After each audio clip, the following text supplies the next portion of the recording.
Good day everyone, I'm Janar Bilimor, BCHM 1A.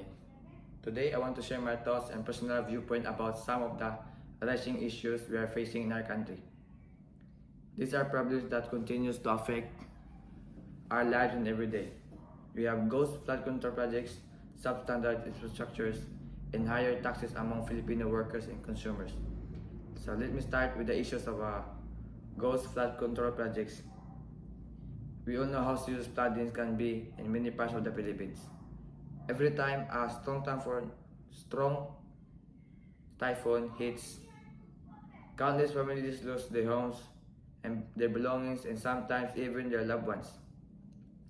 Floods destroy properties, delay work and classes, and bring sickness to communities.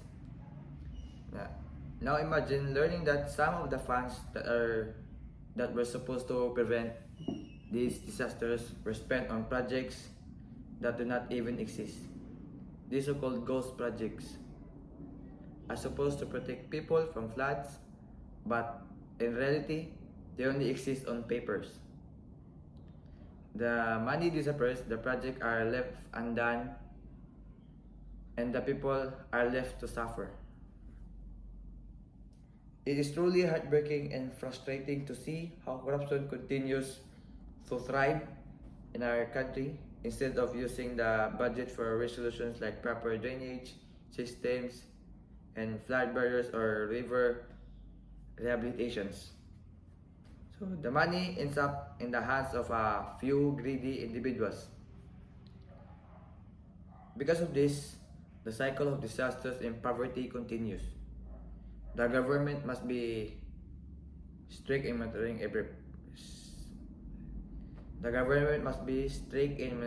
every public projects to make sure that every piece of taxpayers' money is used properly in honesty. Now let's talk about the substandard infrastructures such as classrooms, roads, and bridges. Have you ever noticed how some roads are easily damaged just months after being built? Or how some school buildings develop cracks even before students can fully use them. These are clear signs of poor quality work and lack of proper inspection. Every Filipino deserves safe and reliable infrastructure.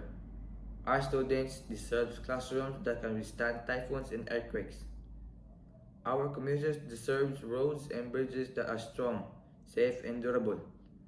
But sadly, due to corruption and poor implementations, many of these infrastructures fail to meet the right standards. This does not only waste public funds, it also puts lives at risk. We have seen tragic accidents caused by collapsing bridges, buildings, and who suffers the most? The ordinary Filipino people. Those who pay taxes and trust that their government will use their hard-earned money wisely. This problem can only be solved if there is true accountability and transparency in every project. Now let's move to another issue that deeply affects every Filipino worker and consumer: higher taxes.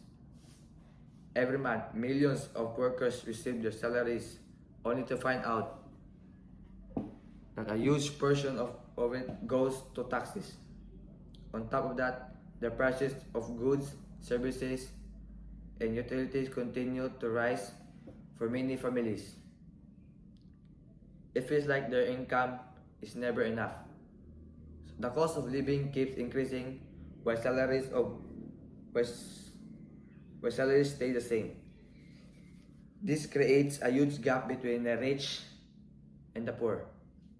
The rich can easily cope with rising prices, but for ordinary workers, every peso counts.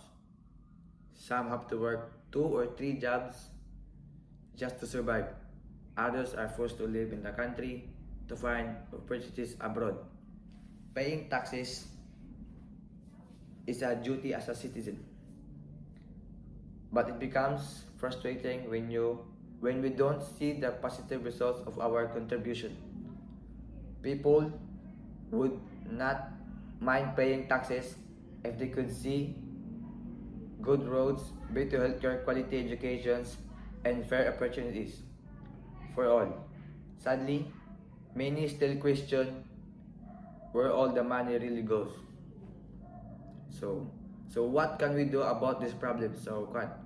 First, we need to demand transparency and accountability from our leaders. We should not remain silent when we see a corruption or injustice. Social media gives us a voice. Let's use it, let's use it responsibly to raise awareness and call for action. Second, we must be responsible citizens. Change doesn't start only in the government. It starts with us. We can promote honesty, discipline, and integrity in our own small ways. In school, at work, in our communities. And lastly, we must keep believing that a better Philippines is possible. Our country is rich in resources and talent. What we need is a clean governance and united citizens who truly care for our nation. The issues of ghost projects, substandard infrastructures, and higher taxes remind us that corruption and poor governance continue to hold our nation back. But I believe that every Filipino stands for honesty, transparency, and accountability. We can create a future where every project is real, every road is safe, every tax peso truly benefits the people. Let us continue to speak up, stay aware, and to demand what is right. Because the future of our country depends not just on our leaders, but on each one of us.